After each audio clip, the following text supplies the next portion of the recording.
Hello and welcome to West Wales. If you're new here, my name is Becca and I'm a hand spinner, knitter and newbie weaver, and today is one of my spin and chats, and what we'll be spinning today is this rather lovely corridor, and it is going to be one of the plies for my next video about Marl Yarns, and that has been a mini series that I've been making, and it's the last one in the series, so I'm just spinning up some samples. So I thought I'd turn the camera on and we can have a little chit chat and spin together. So I'm just going to turn the camera around so you can see what I'm spinning, and yeah, we'll go from there.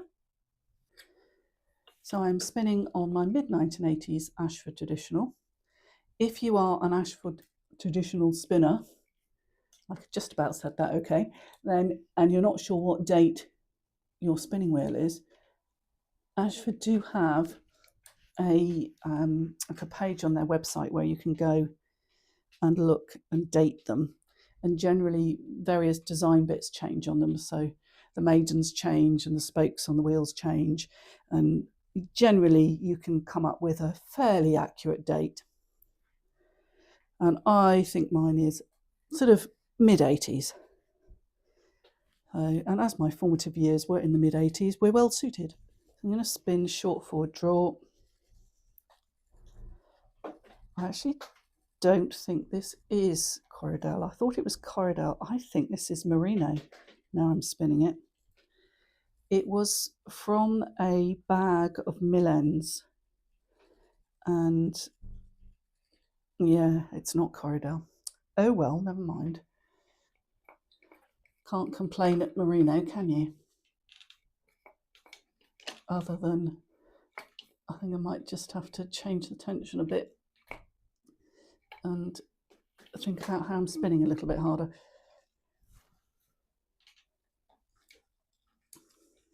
I don't spin fine fibres very often.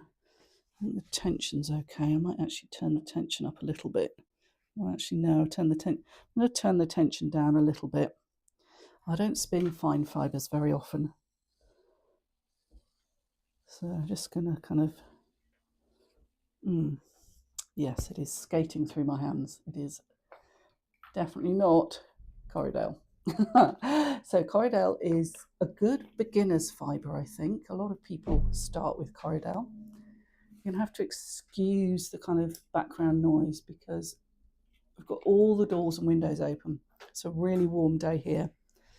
And if you're not from the UK, you might kind of go, oh, we'll just put the air conditioning on.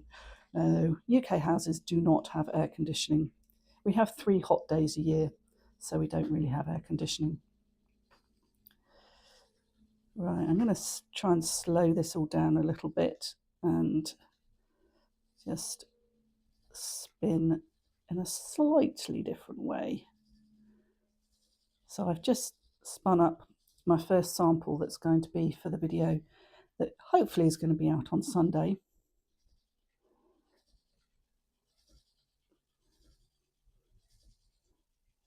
I will find my rhythm with this, but if you're spinning something that you don't spin very often or it's a new fibre to you, I think it is worth just sort of having a little play around with technique and tension, and you know, don't treadle too fast. I mean, I think I've probably got the tension a bit too loose, but until I find my rhythm with this, I'm going to live with that.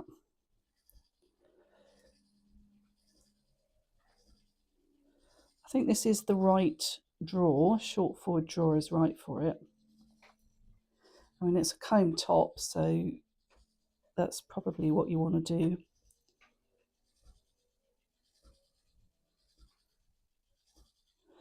I mean, because it's a mill end, it's not absolutely perfect. It's a little bit compressed, so I did sort of give it a bit of a sort of a split and a fluff, try and just sort of open it up a little bit.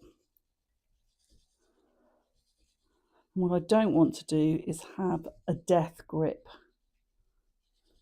and I think I'm sort of gripping on a little bit too tight. I'm also leaning forward, so I'm just going to lean backwards.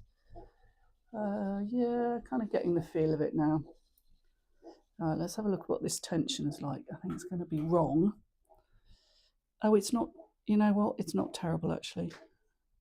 I mean, it's a bit pigtaily, isn't it? But I'm just going to eek. Oh, no, I think I eked it a little bit too much. So I did try to record this outside, but it's very windy, and my little dog decided to come outside and bark at me. I don't quite know why she was so cross with me for being outside. Andrew's working in his office, and I think she was trying to sort of herd me inside, like, no, we want the pack together. She does have a bit of a habit of doing that. So I've been noticing that a lot of people are watching my YouTube videos on their TVs, which is a fairly terrifying thought for me, because I've just looked down at this rug that's down in the conservatory to try and absorb some of the echoey sound, and it's covered in bits of lawn mowing because that's kind of the last thing I did, and I've traipsed rather a lot of cut grass in here, so you're going to be able to see kind of warts and all. I also haven't swept up in here before I started the video, because as I said, I was planning to make it outside and sort of had you positioned in a lovely little corner with some flowers, and it was all looking very aesthetic. And then between dog barking and wind blowing, it just was, the sound was awful. Right, so I'm starting to get the hang of this fibre a bit more. I mean, it's very, very lovely fibre. So with these Marl yarns, I'm not being particularly bothered about whether I've got a mix of fibres. I think that gives quite an interesting look to the yarn. I am trying to keep the singles the same sort of size. I'm trying to kind of get my hands a bit lighter because I'm kind of gripping this a little bit too much. Just going to try and slow this treadling down. I mean, because there you go. So when I feel it pulling away from me, I'm just letting it go. I'm not trying to grip onto it. I mean, the danger is that you then can't find your end. But until I kind of find my rhythm with this, I don't particularly want to kind of hold on to it. I mean, I don't think holding on to it is ever a good plan. I really think better to just let go, and then you haven't got a kind of, you can then sort your join out without it being lumpy. Okay, so let's try not to have a lumpy join.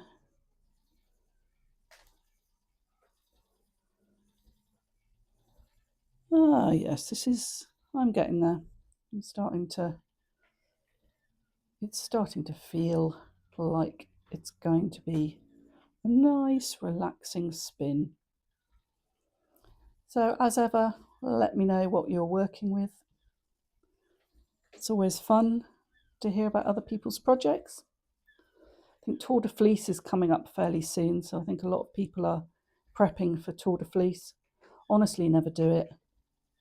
Done it once in nearly 20 years.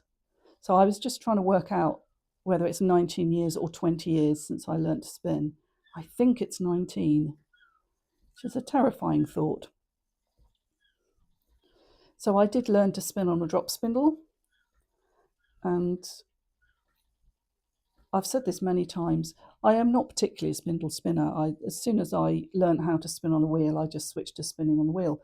But recently I have picked up my old drop spindle, and I've just been sort of trying to reacquaint myself with it, because I do think it's quite good for new fibres, and I am wanting to experiment with some different fibres, some plant fibres, and I just get the feeling that kind of working with a spindle will be a good idea while I'm sort of starting to learn those fibres.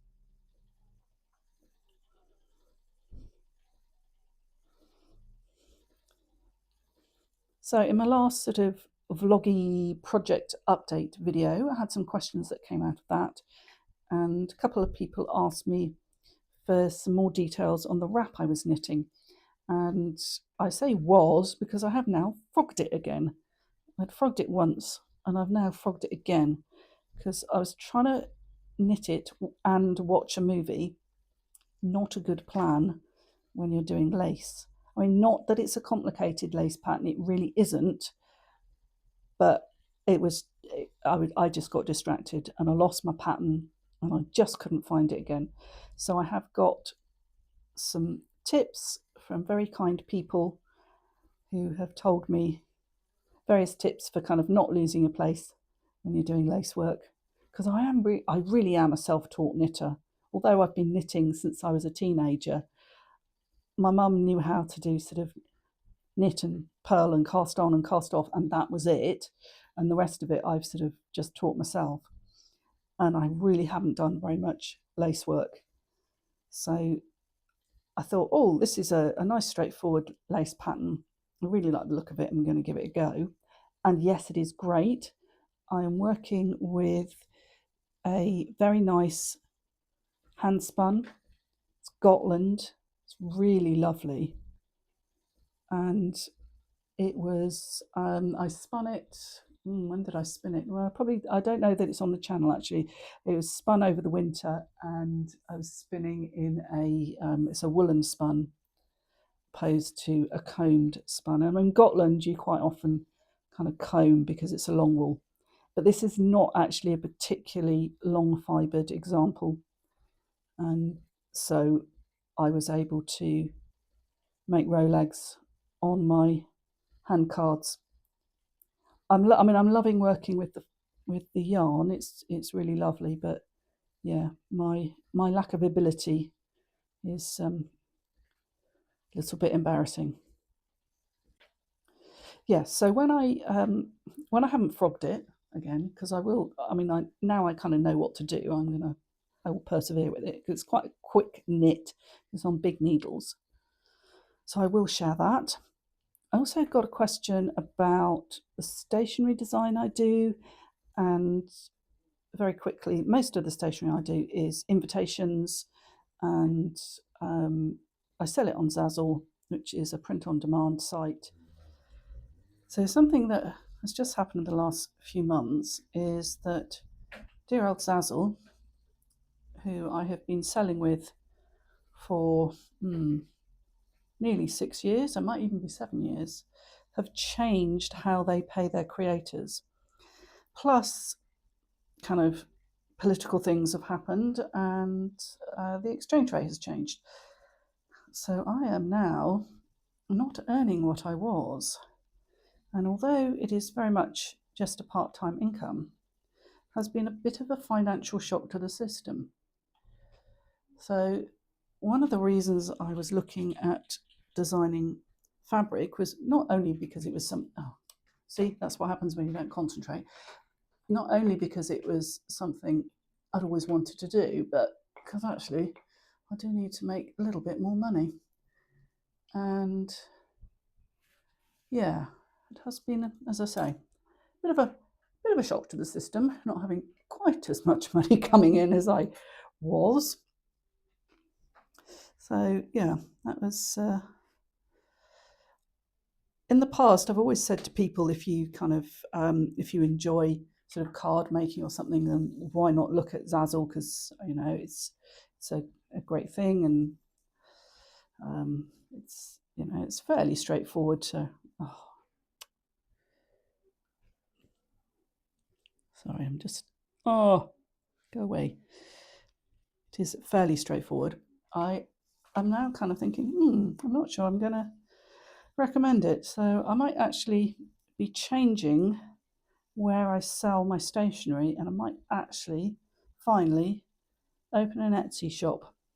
I don't know, I'll have to think about it, because the idea was that I was going to make a little bit of money from the YouTube channel, and I do make a little bit from AdSense. I try not to have hundreds of ads on all my videos. I try to keep it to 1 or 2, which means that maybe I don't make as much money as I could, but I think I want to make the videos watchable. I don't want them to be so many ads that you can't watch them.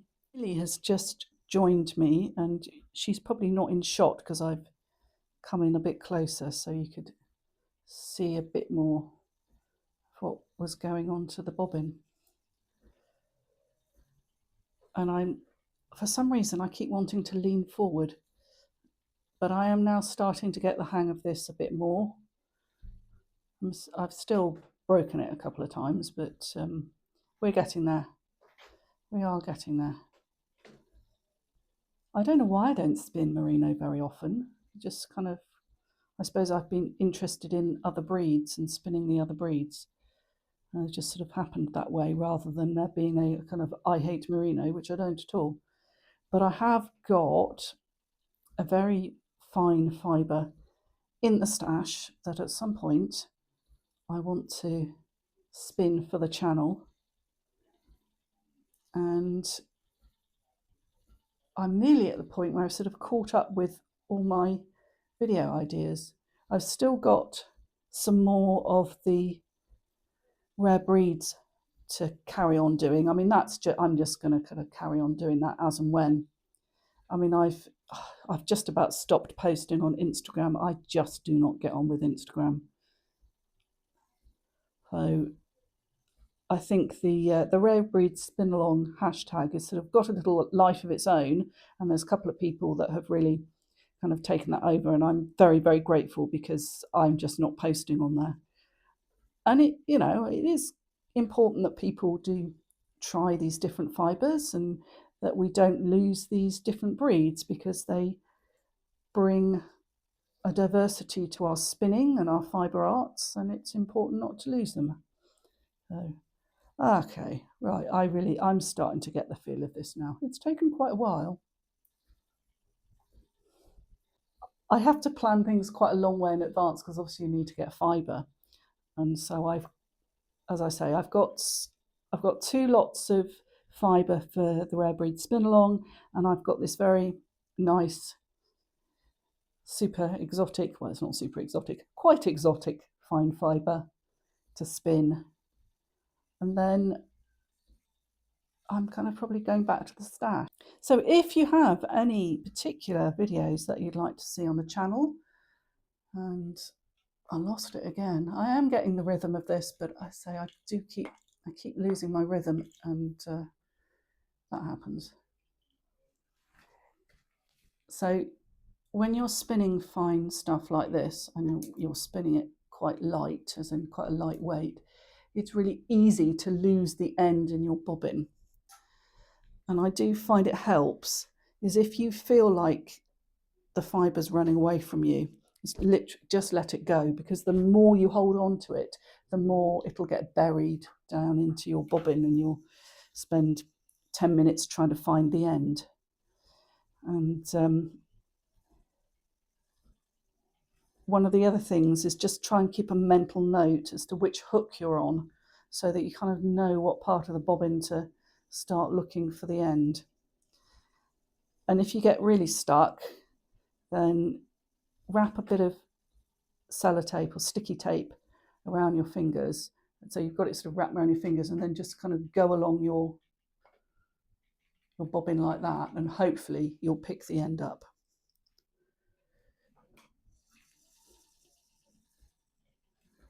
So I'm really loving this colour.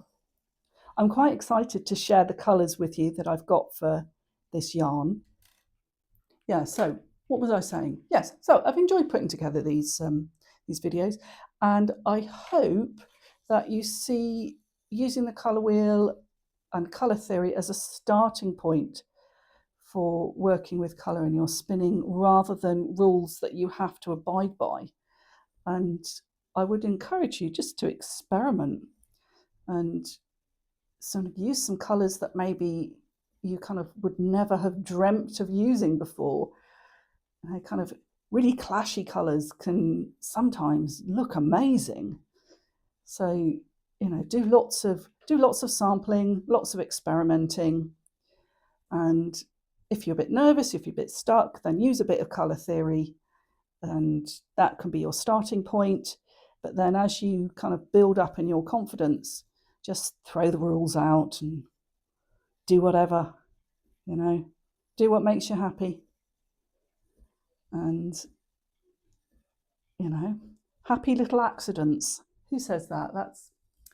Oh, I should know. That's one of the TV painters, isn't it? What was his name?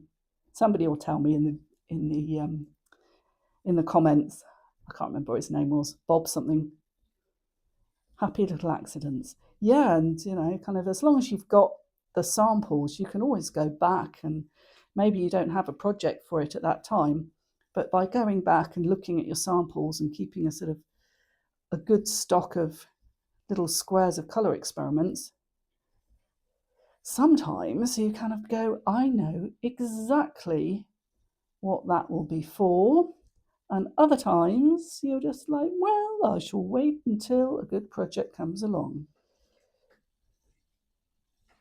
So I've also been investigating channel memberships, and I've been very kind of clear from the outset that I didn't particularly want to put content behind a paywall. I mean, if I sort of ever wrote a course, that would be completely different. But, just my general YouTube content, I really don't want a paywall.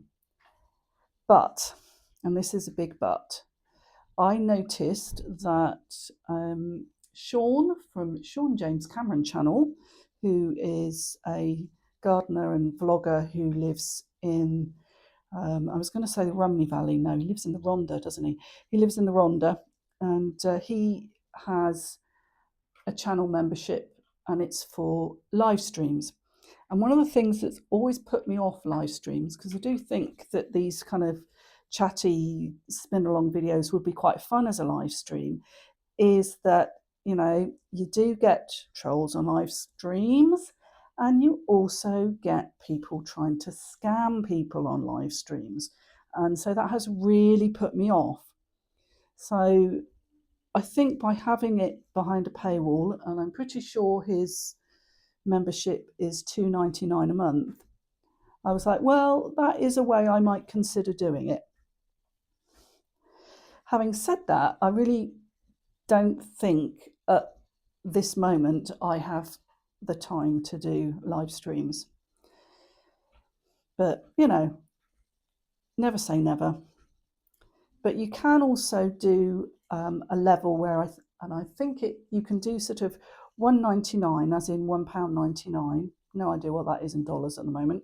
And you can do like $1.99 for early access to videos. And I suppose it's just a way of people supporting the channel, and it's not a huge amount of money, and I think I would be comfortable with that. How many people would be interested in doing that, I don't know, but it has crossed my mind. So I'm not doing anything at the moment, and as I said, I don't want to put stuff behind a paywall unless if I was doing an organized course that was kind of not just a 20-minute video, then I might consider it, as in, kind of putting it on Skillshare or Teachable or something like that. That's completely different. But just my general videos, absolutely do not want those behind a paywall. I think I've gone on about that for quite long enough. Well, it really has taken me quite a while to kind of get into my rhythm with this fibre, but I do sort of feel like my hands are nice and light now, and that I've got the treadle speed right, I've got the tension right. But it is quite amazing how I just because I haven't spun this type of fibre for so long, it really did take me quite a while to kind of find my rhythm with it. So I think that's lesson learned. One of the things I have really enjoyed about doing the Rare Breed spin along is the different fibres that I've got to spin, and particularly spinning some of those shorter fibres from things like the Castle Milk Moret. That was quite a challenge, But you know, I got there in the end, and I really did enjoy spinning it. But it was not a fibre I'd ever spun before, and not a style of fibre that I spin very often. So that was good to learn, and this is good to relearn how to spin this.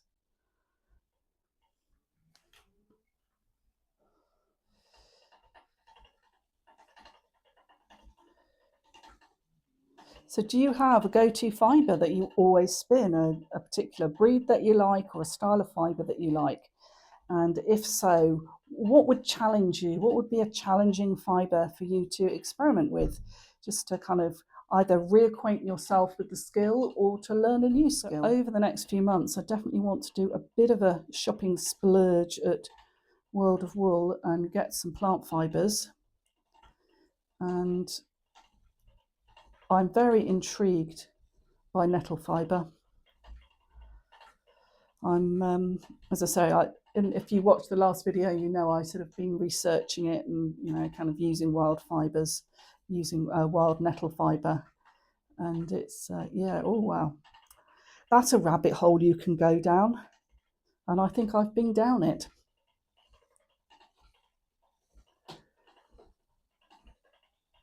I definitely want to spin a bit of silk, but probably that'll be in the winter.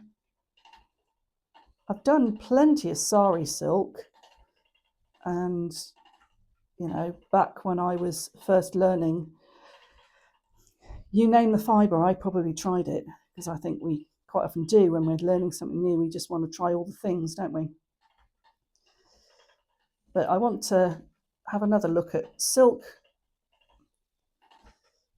I have spun soy fibre as well, which is very silky. I mean, it was all right, but I seem to remember I chalked that one down to experience, went, yeah, I won't bother with that again. So I probably won't do soy fibre. I mean, the thing about a lot of these plant fibres is they're basically just rayon. And, you know, sort of you'll see mint fibres and what's another one you see? Rose fibre. It's just rayon. And bamboo, I mean, bamboo is essentially just rayon.